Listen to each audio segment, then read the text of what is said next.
I have seen more small to medium-sized companies mess this one thing up. And if they mess it up, it causes huge repercussions, huge reverberations for years to come. So I'm going to walk you through one of the core things that so many companies are screwing up, and it's a salary guide for that second in command. It actually applies for really any senior role in the company.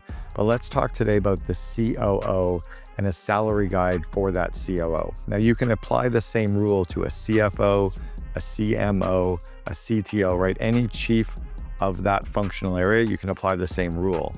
The salary guide for a COO is it needs to actually match the roles and responsibilities, the level of strategic insight they're bringing into your organization, the amount of P&L responsibility that they have, the amount of autonomy that they have in their day-to-day operations, and the amount of people and partners and suppliers they can bring to your company because they've done this before. A real COO that's coming into your company, you're not going to be telling them what to do at all.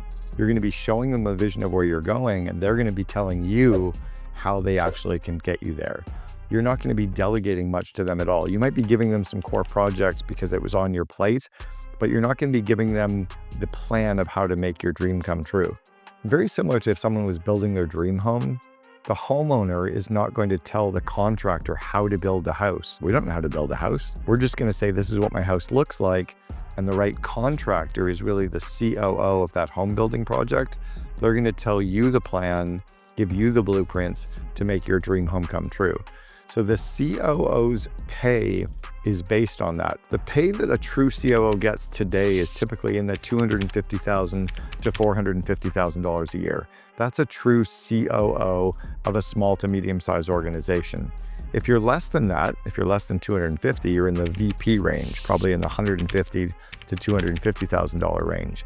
If you're less than that, let's say you're in the $100,000 to $160,000, $170,000 range, that tends to be more a director of operations or an operations manager.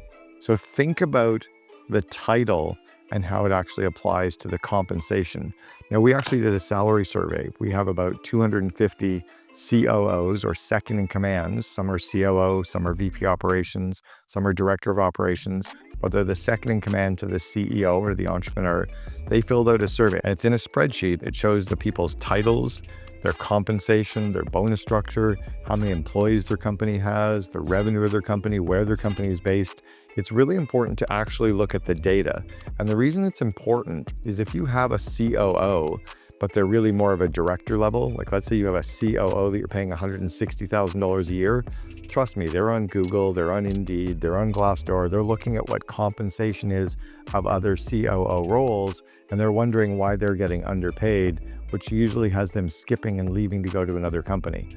One of the core reasons why employees quit and move somewhere else is because they believe they can get paid more for the new title that they're starting to attract. So if you give them a title that is more commensurate with their roles and responsibilities in those 5 areas I just walked you through, you're going to lock the people into your company for a lot longer. So those are the kind of core ways that you need to think about salaries for that COO role.